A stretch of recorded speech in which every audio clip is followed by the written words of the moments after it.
Assalamualaikum warahmatullahi wabarakatuh. Perkenalkan, nama saya Indah Suryati dari kelompok 5. Saya akan mempresentasikan hasil diskusi kami. Tugas topik 2, demonstrasi kontekstual, mata kuliah Filosofi Pendidikan Indonesia, yang berjudul Pemikiran Ki Hajar Dewantara tentang Dasar-Dasar Pendidikan Indonesia.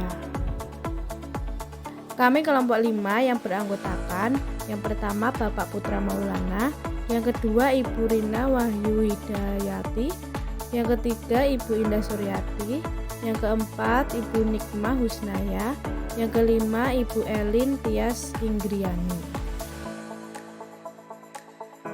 Yang pertama kita akan membahas tentang latar belakang.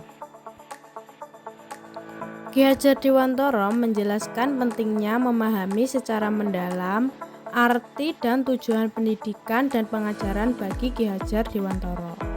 Menurut Ki Hajar Dewantara, pendidikan dan pengajaran merupakan usaha persiapan dan persediaan untuk segala kepentingan hidup manusia, baik dalam hidup bermasyarakat maupun hidup berbudaya dalam arti yang seluas-luasnya. Pengajaran atau underwise adalah bagian dari pendidikan. Pengajaran adalah sebuah proses pendidikan untuk memberi ilmu atau berfaedah untuk kecakapan hidup anak secara lahir dan batin. Sedangkan pendidikan atau upvoeding merupakan sebuah tuntunan yang diberikan kepada anak agar anak menemukan segala kekuatan kodrat yang dimiliki anak agar ia mampu mencapai keselamatan dan kebahagiaan yang setinggi-tingginya, baik sebagai seorang manusia maupun sebagai anggota masyarakat.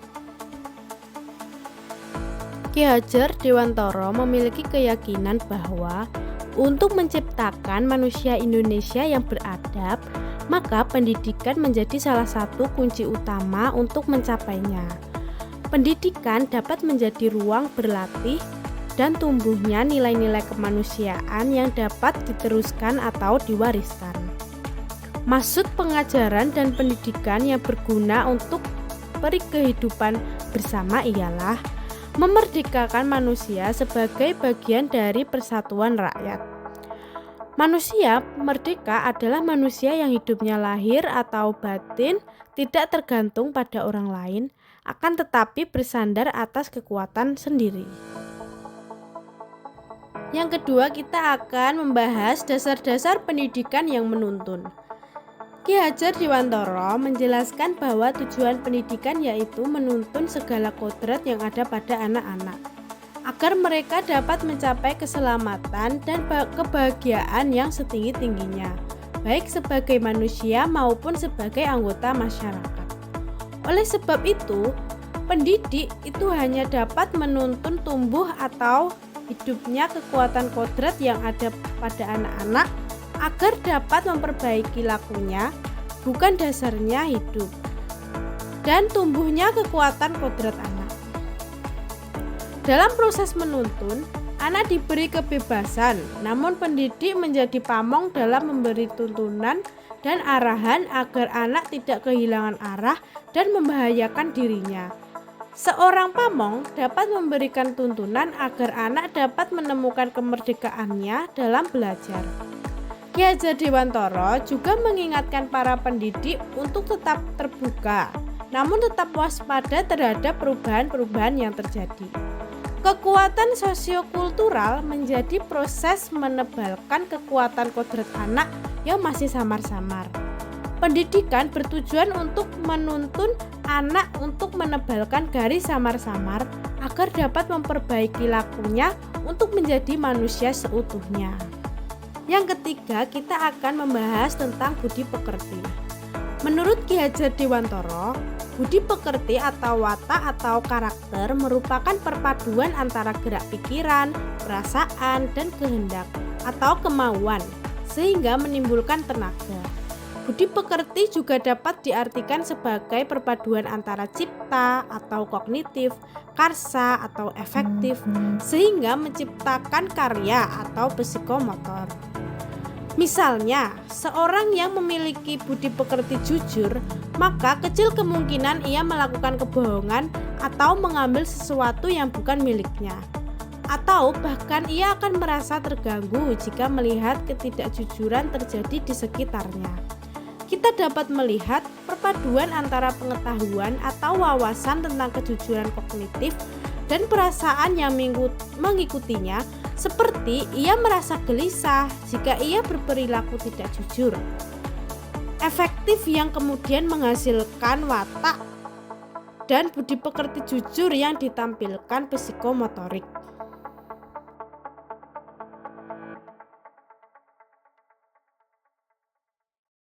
Bagian biologis adalah bagian yang berhubungan dengan rasa, seperti rasa takut, cemas, gelisah, putus asa, tidak percaya diri, senang, bahagia, kecewa, sedih, dan sebagainya.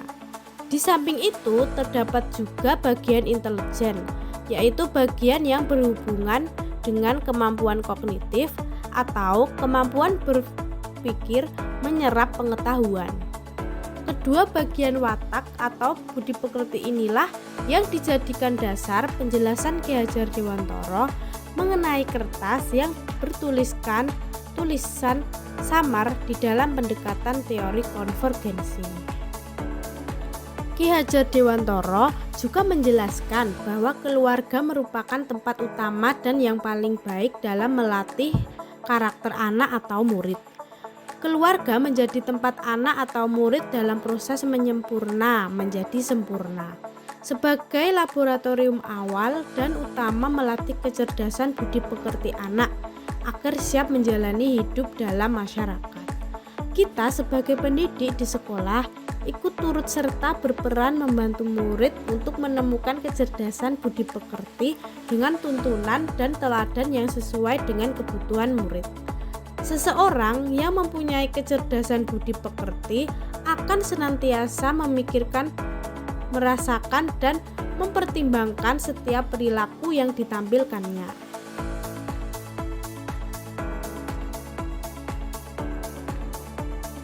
Pendidikan sangat erat kaitannya dengan bagian intelligible dari budi pekerti, karena berhubungan dengan kecerdasan pikiran atau berpikir murid yang dapat berubah dari waktu ke waktu serta keadaan tertentu. Bukankah kita ketika masih anak-anak, saat berusia sekitar 3-4 tahun, kita sedikit demi sedikit berproses memahami sesuatu menggunakan panca indera. Misalnya ketika orang tua atau guru membacakan cerita atau menunjukkan sesuatu, kita menggunakan indera penglihatan, pendengaran untuk berusaha memahaminya.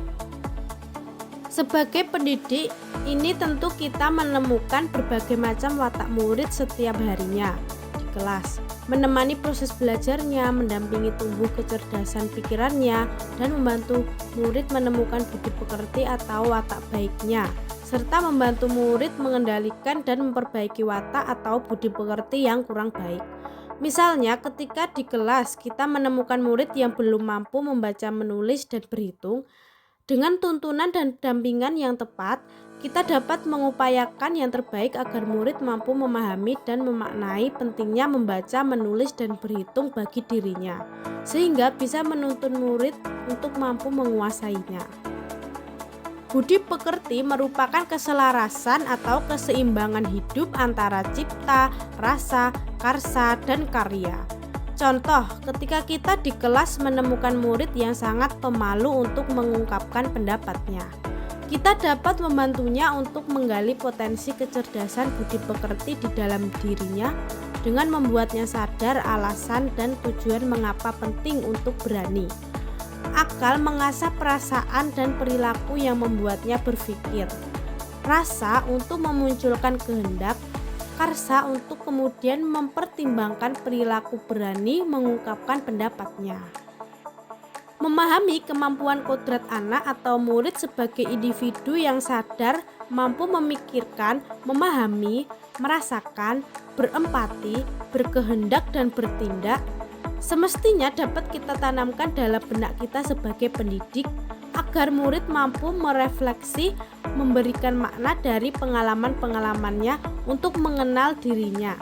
Maka murid dapat menjadi manusia atau individu yang merdeka, berakal budi yang menentukan keberadaan dan jati dirinya. Yang keempat, kita akan membahas tentang sistem Among.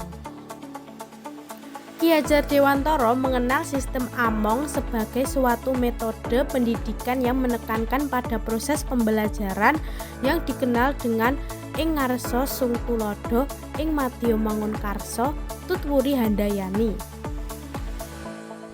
Ing ngarsa sung tuladha di depan memberi teladan, ing madya mangunkarsa di tengah membangun kehendak, tutwuri handayani di belakang memberi dorongan. Sistem Among didasarkan pada dua hal, yaitu kodrat alam sebagai syarat untuk mencapai kemajuan pendidikan sesuai dengan potensi murid, dan kemerdekaan sebagai syarat untuk menghidupkan dan menggerakkan kekuatan lahir dan batin murid hingga dapat mencapai selamat dan bahagia. Di dalam bahasa Jawa, momong berarti merawat dengan penuh ketulusan dan penuh kasih sayang, serta mentransformasikan kebiasaan-kebiasaan baik disertai dengan doa dan harapan. Sementara Among yaitu memberikan contoh tentang baik dan buruk tanpa harus mengambil hak murid agar bisa tumbuh dan berkembang dalam suasana batin yang merdeka sesuai dengan dasarnya. Ngemong adalah proses untuk mengamati, merawat, dan menjaga agar murid mampu mengembangkan dirinya, bertanggung jawab, dan disiplin berdasarkan nilai-nilai yang telah diperoleh sesuai dengan kodratnya. Falsafah-falsafah dari beragam daerah-daerah di Indonesia yang pada intinya anak atau murid harus dituntun untuk mengembangkan dirinya sesuai kodrat dan potensinya. Maka guru tidak hanya memandang sistem Among sebagai suatu metode saja, tetapi lebih dari itu sebagai cara berpikir.